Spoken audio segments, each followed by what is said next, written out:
Okay, was there any sort of plot on Matamoros? I keep hearing, Yeah. on the Matamoros. And, Well, and that's the thing that's so confusing. We talk about the Matamoros expedition, but there never really never was. There was were one. plans for a Matamoros expedition, but there never really was a Matamoros expedition because it simply uh, never got off the ground. It crumbled under its own weight. But yes, after the siege of Beir, with nothing left to do, and their volunteers getting very bored, Got they to do something. well they got to do something, and the plan was we will go down and capture Matamoros. Now there are compelling reasons for capturing Matamoros.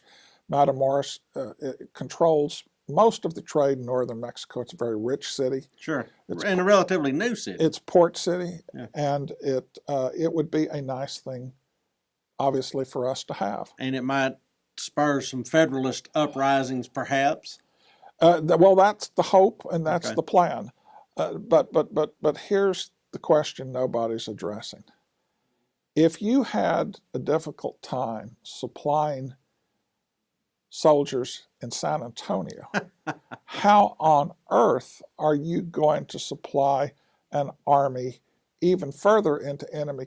And from San Antonio, Matamoros is what, 300 miles? Yeah, that's a long stretch. Yeah. Any way you slice it. I Now, mean, I've made that drive a couple of times, and it's even in a car with a groovy tape deck. It's a long, groovy tape yeah. deck. What is a tape deck, Dr. Hart? where you put in your 8 tracks, Don. Yeah, You yeah, I remember those. understand that. I just hold mine up to the light Yeah, and see what I okay. see.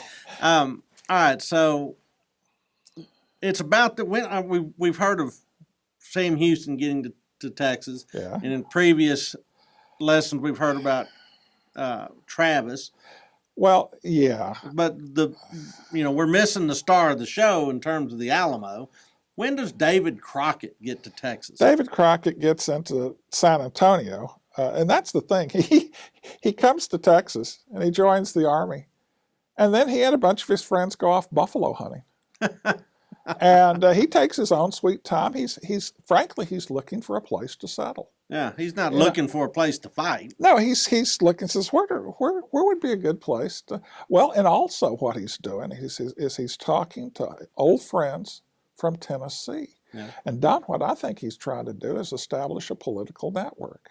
Yeah, I think he is right. he is trying to revive his political career, but he wants to be a founding father of a new nation. Well, so David Crockett didn't come to Texas to die. No, he came to, and he's very forthright in a letter. In fact, the last letter to his family, he says, "I'm looking to make a fortune here." And well, again, there's opportunity. And he's a man of opportunity. He's not looking for death. He's looking for rebirth. He is, because he's failed at everything he's done. He's been rejected by voters back in Tennessee, which of course sets up one of the greatest quotations of all time, where he tells his constituents, "You elect a man with a timber toe to succeed me.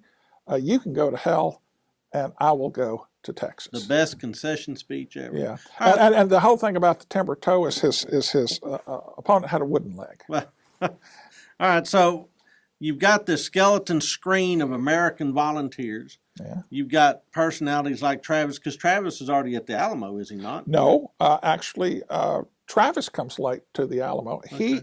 After siege of Beir, he's one of these people who goes home. He has a thriving law practice in San Felipe. Okay. And actually, he gets a letter from Governor Henry Smith, the governor of the provisional government. Yeah, we're going to talk about that government here in a second. Oh boy! But he says, "Look, Travis, you're a cavalry commander, and I want you to take some cavalry down to the Alamo, because what I get from Colonel Neal is they can't even send out a scouting operation because they don't have any horses, they don't have any cavalrymen. So I want you to go down there." Wow. And Travis says, "I don't want to go down there." He said, "Not with so few men." Yeah. I mean, here he is the commander of the Texas Cavalry Legion.